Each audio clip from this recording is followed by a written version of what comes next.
everyone. When they talk about good things, they can never be hidden. One of the things that Mr. Peter Obi did, I say a lot of people, what did he do when he was in Anambra? What did he do when he was in Anambra? Because he did not build a big airport that is white elephant that to chop money with it and just keep it there. He invested in education. So Mr. Peter Obi is currently in the US doing a tour there, and he was at Yale University where he met a girl from Anambra State. And the girl said the first time she had a laptop was when Mr. Peter Obi was governor and he gave laptops to schools. And then she went on to UNN, she came out to the first class, and she's in world-class university, one of the Ivy League schools in the world. It's so amazing, when you see leaders. This is what leadership is all about. It's to invest in the life of people that ordinarily would not have been anything. But because the state put things in place, they are able to achieve so much. That is what leadership is really all about. Not this using siren to oppress people, stealing, looting money, flying private jet for just you and your family, and forgetting every other person out there. It's such a beautiful thing, such a beautiful story. I'll allow you to go on and watch the video of what the girl said. The story that we're talking about, and I need to hear it. Now that you're meeting with His Excellency, let me hear you. When I was standard of God secondary school, when I went very well. when Mr. Peter was governor, he gave the school about more than 100 laptops.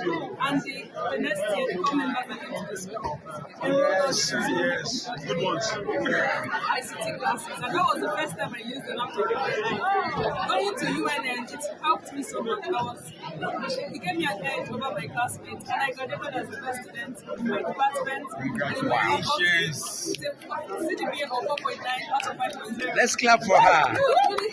And I'm here today on the scholarship. Where are you right now? Yale University, studying international and development economics. A full scholarship. It's really a very tiny, minute contribution to my life, but it has really gone a long way because I know ICT is very important, and I owe it all to you. Thank you so much.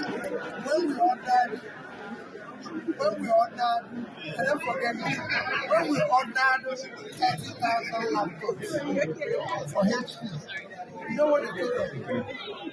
And they will supply it because we can't afford to pay for it. They can't afford to pay for it.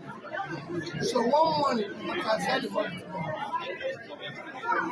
His Excellency, Oh my I goodness! have to drag you because they will not let you go. That's not the young generation, please. Oh my God. Oh my goodness. Yes, you heard that. Yeah, the sound might not have been as good as it should be, but I'm sure you heard what she said. But let me also tell you something. That's not the only one. There's another lady also who has another story. Listen to it. I saw you talking to Mr. Obi. Yes, it's very surreal given that I'm from Anambra State and indigenous. I also lived there, went to secondary school there. And when I was in secondary school, he was the governor and he visited and he gave us school buses, and it's surreal to see, what he's become now. I'm very proud that Where are you now? I'm an undergraduate at Rice University, currently at University of Pennsylvania, listening to Mr. Obi coming to give a keynote speech on, business in Africa and development in Africa. So very excited to be here. Wow.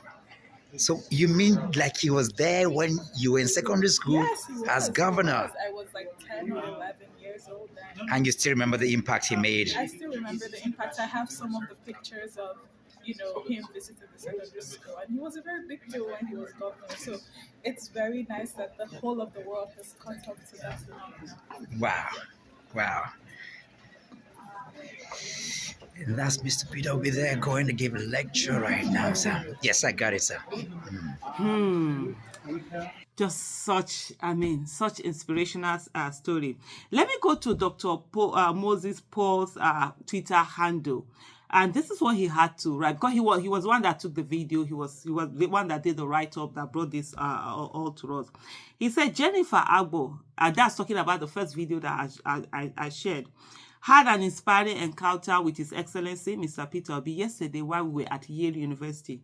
PO was there for two very crucial sessions. The first focused on leadership and the second was dedicated to youth empowerment. Both sessions centered on Africa, how to reposition the continent, how to drive advancement, and what strategies are necessary to move Africa forward. The discussions spanned from political reform to leadership development, emphasizing the importance of how we as Africans conduct ourselves to create a prosperous and thriving continent. During the breaks between sessions, Jennifer Agbo shared a powerful story.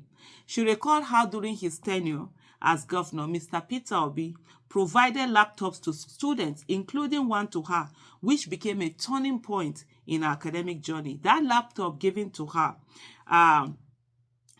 while she was still in secondary school enabled Jennifer to excel, ultimately graduating as a first-class student from the University of Nigeria, Nsukka. Today, she stands as a testament to the transformative power of education studying at Yale University.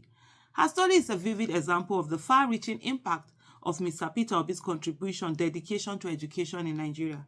His efforts are not just about policy, but about touching individual lives, empowering young people with the tools they need to change their own narratives and ultimately the future of the nation.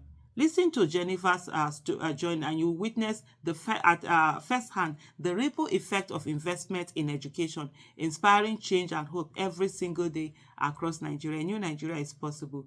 Dr. Mo, he signed it, Dr. Mo.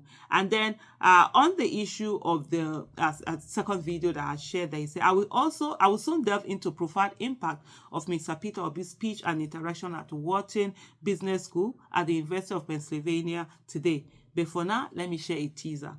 A remarkable story of a young woman I caught up with. She shared how back in her secondary school day in Anambra, simple yet transformative encounter with Mr. Peter Obi. What he did back then left a lasting impact, not just on her, but on countless students across the street. Stay tuned to learn how a leader's dedication to the education and empowerment continues to shape lives years later.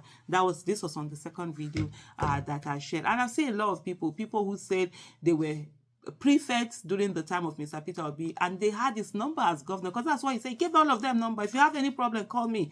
He didn't want to hear any principal telling him what he wanted to hear directly from the children. What was it that was wrong with their school? And anytime they called, he, solved that problem. For me, that's one of the things. Why, when people ask me, why do you support Mr. Peter Obi? That empathy. And he's one person who will listen to criticism and, learn and change and be better. And at the end of the day, we want someone in leadership position, people in leadership position who know they're there to serve and not there to lord it over the people. Thank you so much for watching. Bye.